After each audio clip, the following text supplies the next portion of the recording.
We are live at Studio B. This is your day-to-day BYU Sports play-by-play. We call it BYU Sports Nation. I'm Spencer Linton alongside Dave McCann. Happy New Year, everyone.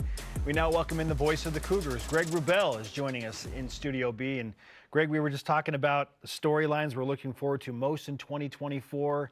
Some questions that we have certainly about what is sustainable for BYU men's basketball as they push into Big 12 play. So we'll start with those two topics.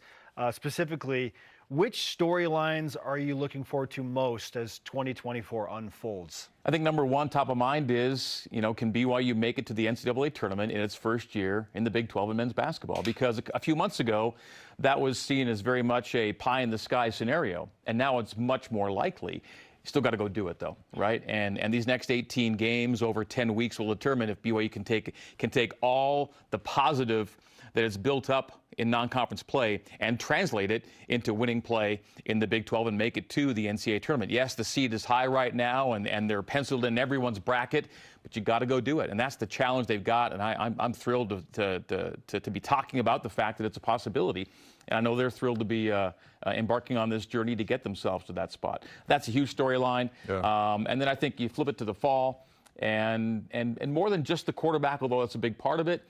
How does this BYU offense rebound and look more like the attacks we've been used to seeing with Aaron Roderick and Jeff Grimes of recent seasons? Because this last year was a real step back outlier. And can they get back to looking like BYU football again? What's amazing about sports is football gets to 5-2, and everyone's going, okay, we can get to the Pop-Tarts Bowl, where all of a sudden we are somewhere no one thought we'd be. And then reality came. We were picked to finish 11th. We finished 11th after losing last 5. So Cougar Nation is kind of down here. And then here comes basketball, where everyone kind of starts down here. And now it's just this way. I think fans aren't quite sure what to think. And I've been thinking about this, too, the comparisons, because football started 3-0, 5-2, and then, ended up going 2-7 in the league, lost their last 5 games. So basketball is now 12-1. Are there parallels there? And yes and no, because even when football was 5-2, they were 5-2 with metrics that weren't really viable. Yes, by the skin of their teeth. They were 5-2 because of turnover margin and red zone scoring and a general opportunism and some great field position.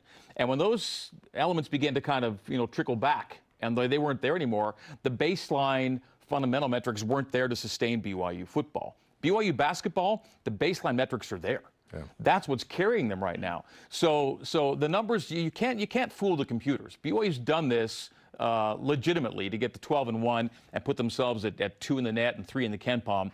They've done it with metrics that look viable. Now it's going to get tougher in the Big 12. There's no doubt about that. Some numbers may drop back, but I think some things will translate from non-conference to conference play. So I think where football and basketball differ is that football was a little bit of an illusion at 5-2 because, again, there were baseline numbers that weren't viable. Yes. Where basketball's 12-1 looks wholly legitimate, realizing now it'll be tougher to sustain those numbers throughout the Big 12. Greg Wrubell is with us on BYU Sports Nation. Let's talk about that sustaining of certain numbers for BYU men's basketball. Dave and I just gave our opinions. I feel like BYU is not going to go away from their dedication to shoot the three, Greg. I feel like 30-plus threes are still going to go up every game because of the way they play. Yeah. Can they make 12 or more? I don't know about that, but I feel like I'm very confident they're going to shoot 30-plus threes a game and that their commitment to rebounding is not going to go away either. The rebounding margin may not be there against some of these bigger, better teams, but the commitment, I don't think, is going anywhere either. So what do you think is the most sustainable? Yeah, the Big 12 is the best rebounding conference in the country. And again, so it may be tougher to grab some of those rebounds. BYU's been used to grabbing through these first 13 games. But I think a sustainable stat or trend would be the three-point rate. Yeah, that is the number they want to get up. I think they can still get up their 30 to 43s. That part can translate from non-conference to conference play. The assist-to-turnover number, the true assists per game, some of those may come down if indeed the scoring numbers. Can you be a 90-point per game team in the Big 12? But I think the rate at which they want to shoot the three can be a translatable stat from non-conference to conference play. And whether or not they're making 13 a game on average, like is the case right now, that may or may not be the number they get through. But I think as long as the rate stays where they want to be, they should be in a pretty good spot. Not a lot of teams get to add their best player back after such a run that BYU's on, but Fuslie Traore is expected back on Saturday, barring a setback. How does he fit in to this group now? Yeah, well, they run it with Ali a different way, right? But again, Ali's not playing 30 minutes a game. They already know that they play it one way when he's on the floor and one way when he's not. So they won't ask Fus to do all the same things Ali does. I think it's kind of great that they've got the variability and the versatility to play different post guys in different ways and challenge the opposing defenses that way. BYU is a real handful right now to defend. They truly are. You know, when Coach Pope talks about the 27 by 50, that's a real thing. There's a lot of floor you have to defend against BYU, and the fact they can do it in different ways with just the different big guys we're talking about. I mean, Atiki's already shown they run it a little differently with Atiki than they do with Ali, and so too with Fus. This is a really it's a mixed bag for BYU offensively that makes it hard to just scout and say, well, we'll take this away, we'll take that away. There's just too many things. Now, we got a lot of play-by-play guys here in this group. I think we almost call all of them. You throw Jeremy in here and we got it covered. But on radio, you got to use more words. And so you would be able to best relate to this question. Describe the ball movement of this BYU team, because when the ball comes down the floor, it's over here, and then it's over here, and then it's over there, and then it's over here. Then there's a shot, and if it's a miss, it goes over here, goes over there, and you got to keep up. Yeah, in hockey, they use the term cycle, and I use it in basketball too. The ball is always cycling. It is cycling, and 5 out is a staple of this BYU offense right now. It ping pongs around until the best look is there, and that's just the great thing about it, is the constant motion and passing up a good shot for a better shot. As you're seeing, it's just that's how this offense. It's a tiring offense to run. Yes. It's a more tiring offense to defend. And after a while, someone feels like it's going to get open. It's just so hard to stay on top of what they want to do. That's why I'm so excited about how that's going to translate into Big 12 play, is what these teams are going to see from BYU. Because BYU's an outlier right now. The gap between I'll use this as an example. The gap between the number of threes BYU makes per game and second place in the Big 12 is equal to the gap, or greater than the gap between second and 11th right now. Wow. In the Big 12. So BYU's doing it at a really extreme rate. And again, the raw number may come down, but that's how they want to play. They want to be a true outlier. How does the rest of the Big 12 react and respond to an outlier offense in this league? There's an argument that Cincinnati could be one of the 3 best teams that BYU has played to date, joining San Diego State and Utah. Maybe they're right there with NC State, that caliber of team. So as you look at the numbers for the Bearcats, and they just took care of Evansville, used just a crazy second half. After being down at 8 at halftime. Yes. Yeah. Went nuts in the second half and won convincingly. But what's your impression of Cincinnati and how BYU matches up with the Bearcats? Well, matchup is the word. They do they do as well at rebounding as BYU does. These are the top 2 rebound margin teams in the country. Out of 360-plus teams, these are 1 and 2. And they match up in Game 1 here in the Big 12. So they do a lot of what BYU likes to do.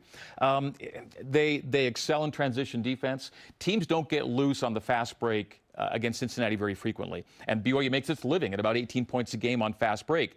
And so, Cincinnati's going to pick a poison clearly on this one.